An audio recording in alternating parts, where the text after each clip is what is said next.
Let's talk about something really simple today. I talk to probably about 20 or 30 new people every single month that are in government contracting. I do these consultations and things. And one of the common themes that I hear every single time is, hey, the government's just not responsive. I've called and I just can't get a hold of anybody. And so I always ask, well, how many times have you tried? The answer is usually two or three. I left two or three messages, nobody's responding. So part of this is about the mechanics, and that is how you're leaving the messages, what you're doing, that sort of thing. And part of it's just about persistence. So let me tell you a quick little story. So back about 20 something years ago, when I first left corporate America and decided to go and start my own company, one of the things that I got really involved in with was coaching, obviously. Today I'm a coach, right? And when you get involved in coaching, one of the first people that you really start to follow and look up to is Tony Robbins. That's just he's been doing this for a long time. He's kind of set the model for how this is done. So I went and got a Tony Robbins coach, worked with the Tony Robbins coach, and probably about in month two of working with the coach, she said, "You really should become a coach, and you should try to work with us."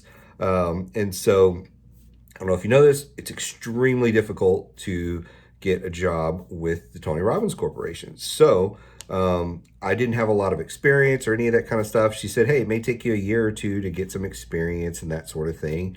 And so I went ahead and applied, never heard back. Applied again, never heard back. And I did that every 3 months, forget this, 7 years.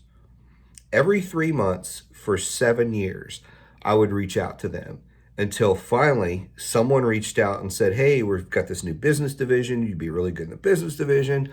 Let's bring you on. Let's work with you. And it's all like 1099 stuff. So, you run your own company and you work with them as well.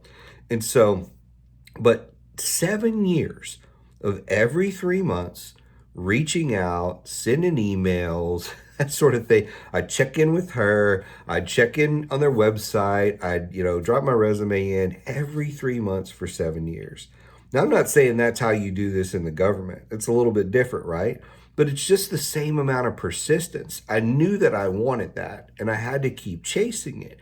And so in government, when you're trying to get a phone call, maybe you're not calling the right number. Maybe you're not calling at the right time of day. So maybe you've got to come in early or something along those lines.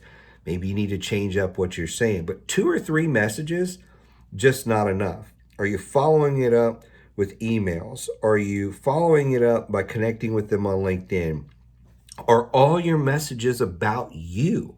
If all your messages are about you, guess what? You go to the bottom of the pile because everybody's calling and bombarding these people with messages about their company and not about what's going on in that person's life. And so we really have to look at what we're trying to do on these calls, the types of messages we're leaving. Again, I've seen people leave what I call the kitchen sink message, where they leave a 30, 45-second message about everything they could possibly imagine, when really they need about a 10-second message that says, hey, this is Mike over at RSM. Hey, can you call me back later today, maybe around 2, 3 o'clock? That's it. That sort of thing. Keeping it short and sweet, not taking up a lot of their time, because guess what? First impressions do mean a lot. And subconsciously, when people hear that, hey, this person's going to need a lot of my time, they just switch off. They don't want that. So what type of messages are you leaving? Are they good? Or is it just the generic, hey, I need your help. I need to take time out of your day to do my job. If that's how you come across, they're not going to call you back.